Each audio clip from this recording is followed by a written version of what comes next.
बातमी छत्रपती संभाजीनगरमधून आहे। शहरातील जालना रोडवर गॅस टँकरचा अपघात झाला तर वर्दळीचा हा परिसर आहे आणि त्यामुळे हॉटेल रामगिरी जवळ पहाटे 5च्या सुमारास ही घटना घडलेली आहे। गॅस गळती रोखण्यासाठी अग्निशमन दलाच्या जवळपास 10 गाड्यांकडून या ठिकाणी शर्थीचे प्रयत्न सुरू आहेत। अनुचित प्रकार घडू नये म्हणून टँकरवर पाण्याचा मारा सुद्धा केला जातो। सिडको चौक ते हायकोर्ट सिग्नल पर्यंत वाहतूक बंद करण्यात आली आहे। परिसरातला वीज पुरवठा सुद्धा खंडित करण्यात आला आहे। तर घरातला गॅस आणि लाईट शेगडी सुद्धा बंद ठेवण्याचं आवाहन या परिसरातल्या नागरिकांना करण्यात आलंय। साधारणतः 12 वाजेपर्यंत ही परिस्थिती आटोक्यात येईल अशी शक्यताही वर्तवली जाते।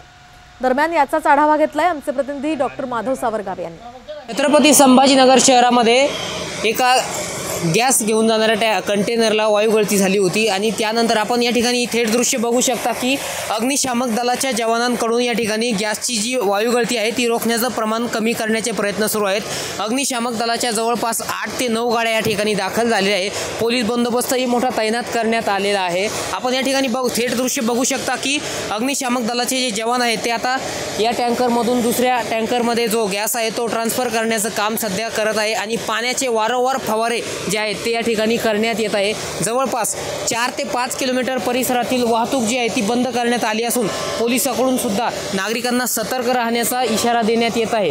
या ठिकाणी आपण खरंच थेट दृश्य बघू शकता की संभाजीनगर महापालिकेच्या 8 ते 9 गाड्या अग्निशामक दलाचे जवान असतील, पाण्याचे टँकर असतील, या ठिकाणी सगळा फौजफाटा जो आहे या ठिकाणी तैनात करण्यात आलेला आहे। दरम्यान 12 ते 1 वाजेपर्यंत हे सगळं सुरळीत होऊ शकतं असं फायर ब्रिगेड आणि महापालिकेच्या कर्मचाऱ्यांनी सुनावले। राम ढाकणे, साम टीव्ही न्यूज, छत्रपती संभाजीनगर। तर आपण पाहतोय साधारणतः दुपारी 12 वाजेपर्यंत हे सगळं सुरळीत होईल असं सांगण्यात आलं। आम्हाला 6:30 वाजता कॉल आला, म्हणजे गॅस टँकर लिकेज झालेलं आहे म्हणजे सिडको बस स्टँडच्या ब्रिजवर। मग आम्ही फायर टेंडर घेऊन आलो घटनास्थळी आणि इकडे बघितलं तर हे लिकेज सुरू होतं।